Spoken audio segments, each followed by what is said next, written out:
আপনাদেরকে জাহান্নামের ব্যাপারে কথা শোনায়। একজন মহিলা একজন পুরুষ জাহান্নামের ভিতরে জ্বলছে আর আল্লাহর কাছে দোয়া করছে। কি বলে দেখেন, আল্লাহ জাহান্নামের কষ্ট সহ্য করতে পারি না রে মাওলা, আল্লাহ গো জাহান্নাম থেকে বাঁচাও। আল্লাহ বলবে বান্দিরে তোর কত দিল কত পাষাণ ছিল রে, তোমার বান্দা তোমার দিল কত পাষাণ ছিল রে, যে মসজিদের জন্য মাওলানা মনিরুল বারবার করে বলেছিল মানুষ যখন মারা যাবে তার আত্মীয় স্বজন কেউ কাজে আসবে না, টাকা পয়সা সোনা চাঁদি এগুলোই কাজে আসবে, তোর দিল তখন নরম হয়নি। অতএব বান্দারে যা যা যা আমার জাহান্নামে যা। তখন বান্দি বলবে আল্লাহ জাহান্নাম থেকে বাঁচাও। আল্লাহ বলবে একটা ছোট্ট প্রশ্ন করব, যদি উত্তর দিয়ে দি বান্দি তোকে জান্নাত দিয়ে দেব।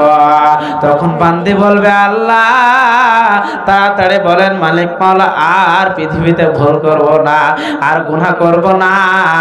আল্লাহ মসজিদে মাদ্রাসায় টাকা পয়সা হার সোনা চাঁদি খুলে দেব। আল্লাহ আল্লাহ বলবে বান্দি রে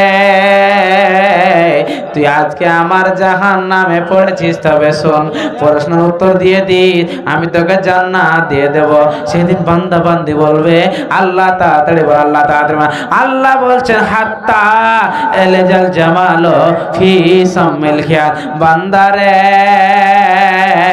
রে আমার বান্দিরা একটা যদি সুইয়ের ছিদ্রতে একটা উট পাস করে দাও, আমি আল্লাহ তোকে জান্নাত দিয়ে দেব।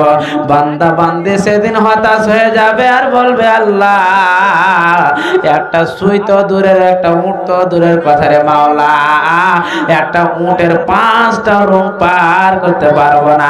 সেদিন আল্লাহ বলে বান্দারে আমি আল্লাহ, বান্দিরে আমি আল্লাহ তোকে জান্নাত দিতে পারবো না। এই তো কঠিন দিন হবে রে, কেউ কাউকে সাহায্য করবে না। আল্লাহর নবী বলছেন সহিহ বুখারী শরীফের হাদিস, একটা গহম নিয়ে আসা হবে, সেদিন আল্লাহ বলবে রে বান্দা বান্দিরা তোমরা গিরা লাগিয়ে দাও, গিরা মেরে দাও, আমি আল্লাহ জান্নাত দিয়ে দেব। এরই নাম কিয়ামত। এই দিন কেউ পাসাতে পারবে না। ওতে মারে আমার বেটি রে ওই কিয়ামত থেকে বাঁচার জন্য, হিসাবকে আসান করার জন্য আসেন চটচট করে এই মসজিদকে সাহায্য করে যান। জি বলেন। নাজির হোসেন সাহেব আরামী বলেন। নাজির হোসেন সাহেব।